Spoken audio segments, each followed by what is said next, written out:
ស្រុកស្រែចឹងឯងគឺមានតែធ្វើស្រែមិន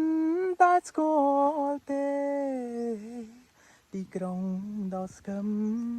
ស្កៃកំឡុងជនប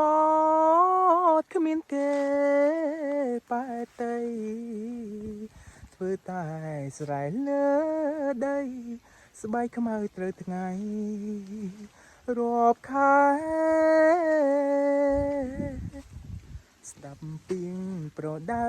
គោរពម៉ែឪបងទូ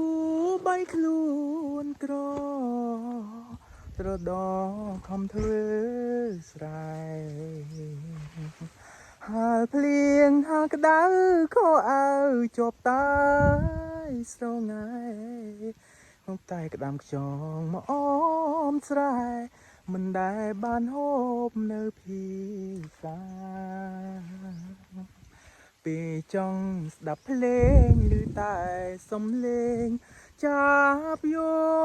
កក្រោមដើមថ្នោតត្រងំរងំលេងនឹងខ្យល់អាកាំងធ្លាប់មើលយីគេនឹងល្ខនបាសាំងគុំឡោះក្រមុំមនុស្សចាំងសំបាយពេលបនម្ដងស្រុកស្រែចឹងឯងមានតែរថយន្តគ្មានទេរថយន្តល្អមានតែរថេងគោសម្បូរកាញ់ជើល្អីដល់ពេលល្ងាចយប់ឡើងគ្មានថ្មីគីគោមន្ទាក្របីសំលេងលួនឡើងលើពេញ